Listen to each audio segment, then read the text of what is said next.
the kids will all use public transport. So we don't have school buses per se, but you would either walk to school or bike to school, or if it's too far to walk, you will take the public bus system to get to and from school. As a base, you start similar to what you have. We have an elementary school, which is 4 years. So it's most little towns will have an elementary school. So grade 1 through 4, everybody does the same thing. Elementary school, and I learned yesterday from these young kids that they start learning English already in 3rd grade. Yeah, they didn't get graded in English, but they obviously already in 3rd grade start with English as a second language. And you probably realized how important English is to us as Europeans, because our way to communicate in Europe is English. So I'm German. If I meet a guy from Poland, yeah, I don't speak Polish, he doesn't speak German, but we both speak English. Every country in Europe will focus on teaching English as the first or the first foreign language, and that way we can use this as the language to communicate. Of course, if you live close to a border with another country, you might speak that language as well, but generally it's all about English. For us, it's clear that we learn English and then maybe another foreign language, but English will always be the important one, and it shows that if they start in 3rd grade now, that shows the importance they're putting on that. So after elementary school, though, it's very different here, in the sense that you have the choice to go to 3 different school types. So your kid is now 10 years old, coming into 5th grade. You have a look together with the teachers at your child, and you will make the decision of where to put the kid. First option would be to send the child to, we call it main school, which would be another 5 years of general education. So that after 9th grade, most of these kids are 16 or maybe even younger. My brother did this school, for example, and my brother was born in April, so he actually graduated main school when he was 15. You graduate in general, you do tests in math and German and English. You graduate, you have your main school diploma, and usually you would go on to do an apprenticeship with a company. You might go to an electrical company, or you want to be a baker or a plumber. General jobs where you do a 2-year apprenticeship with a company. You don't get paid a full salary. You get paid enough money to kind of live on, even though it's tough the first couple of years. And then hopefully the companies will then take you on as an employee. But the company has the advantage, obviously, of having a cheap workforce, so to say, but they will train you and give you your diploma, and that will be.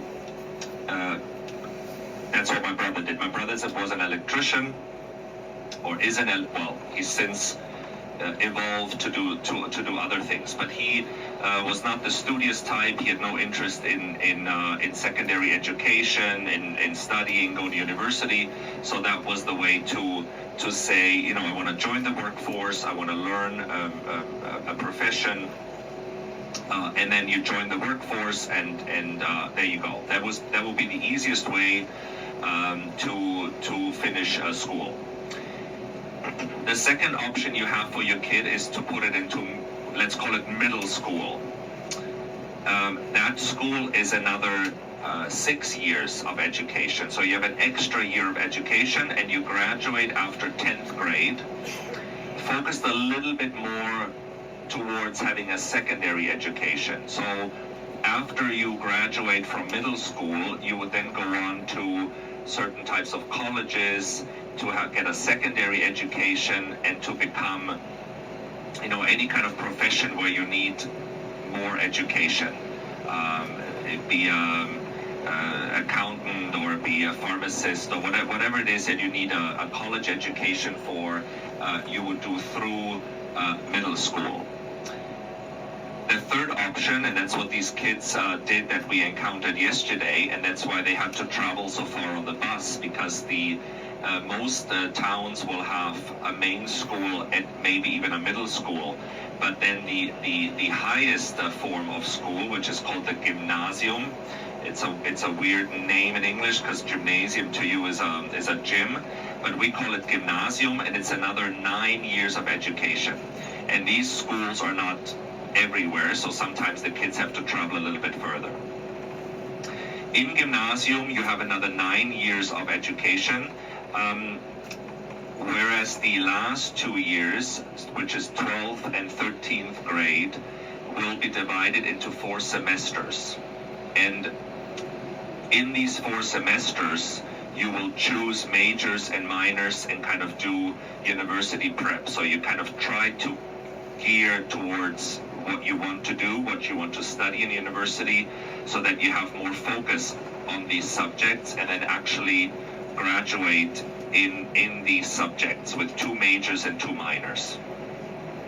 In the gymnasium, in those 9 years, this is when you have more foreign languages as well. A lot of the schools teach Latin. You would then have the choice of French. You can choose, there are different types of gymnasiums. There are some that focus more on languages, others focus more on science. But in the end, you will graduate and you will have Abitur, it's called. And with the Abitur, you're now around 19 years old. With the Abitur, you could then apply for university.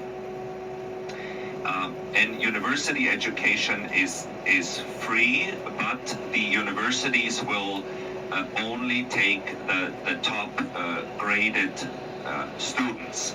So your Abitur is important if you want to study something specific, and there are a lot of students in that year wanting to go to studying that certain subject. You have to have a very high average to get in, to get a place, because they literally just take the cream of the crop, and you have a certain NC, it's called a numerus clausus, a certain average, and if you're above that average, you don't even, no need to apply, because they will only take people that are better than a certain average. In some years that is higher and more difficult, other years it's easier. Of course, if you put your kid into one of those schools, it's not set. Yeah. So because you might say, well, what if I mess up, and what if my kid at 10 years old, some kids take a little bit longer to get into the to get going, to find a passion. Of course, you can switch between the schools. So if your kid is in main school and is just excelling and just top of the class, of course you can move up to middle school or even all the way to gymnasium within the schools. If you move up, you most likely have to repeat the year. The year. If you move down because you fail or you don't pass the year, you go down. You can just continue. Okay? And in the gymnasium, after 9th grade, you would automatically have the diploma for the main school. So if you drop out, you at least have a main school diploma. If you drop out after 10th grade, you automatically have the middle school diploma. But then most kids go on, obviously, and do the Abitur. I have the Abitur. I, for a long time, didn't know what I was going to do with my life. So you kind of say, oh, I'll just go to the gymnasium and see what happens. I majored in English and sports. Luckily for me, sports was offered, so I could do a lot of physical active things.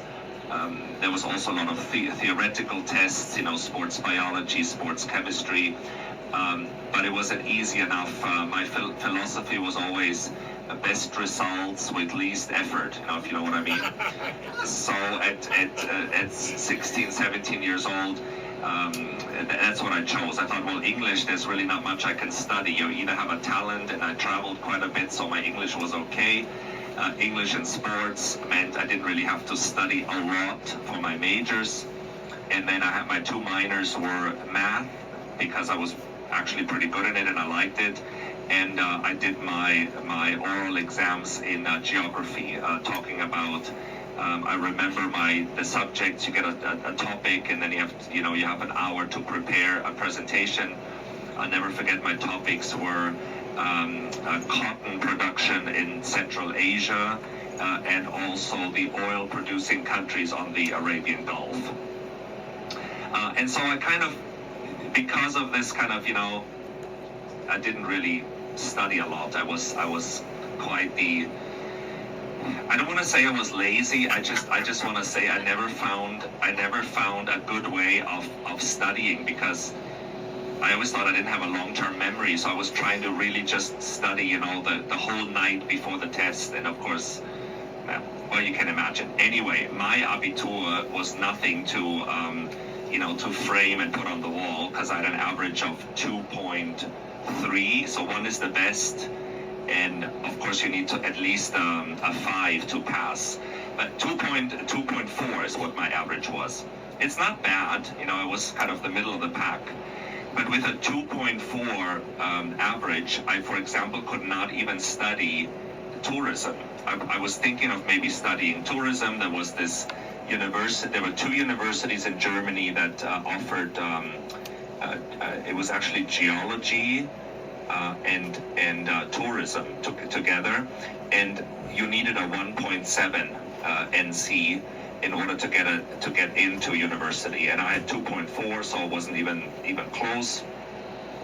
So in the end, I decided to travel, and I started traveling, the U.S., and then one thing led to another, and I ended up working for a cruise line, for 15 years. So. Not everybody who does the Abitur goes on to university. Most of my friends did. They all went to Munich and studied. Some became dentists. I have a friend who's an interior architect, and one is a musician. So you go on and do different things.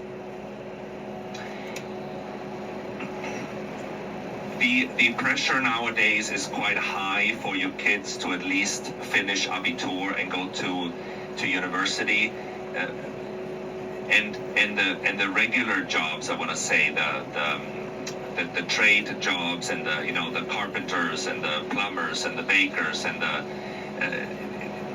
nobody wants their kids. Everybody wants their kids to excel. The pressure is very high, and so we're struggling. We have too many doctors and lawyers and people with big degrees.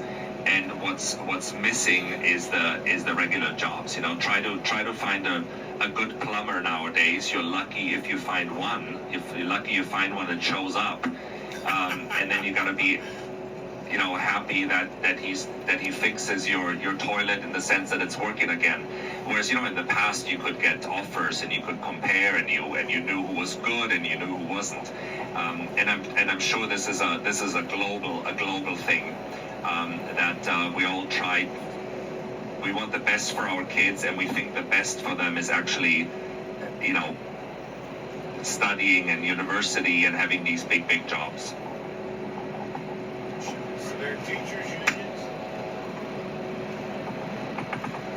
Yeah, so unions are huge everywhere in Europe. Certain countries in Europe more than others, but we have big unions here. And important. So the unions will certainly. We're not the country in Europe that is most known for going on strike, because that's usually connected with unions. If they don't get what they want. But that's usually, I think, because we have such good unions that we don't necessarily have to go on strike a lot, because they still get. Conditions improved and wages raised and so on. So are all of the teachers required to be in the union? That I don't know. That I'd have to look up for you. Stefan, Yeah. can we turn off the interior lights for photography, please? Also, it's in Licht. Kann man das You're welcome.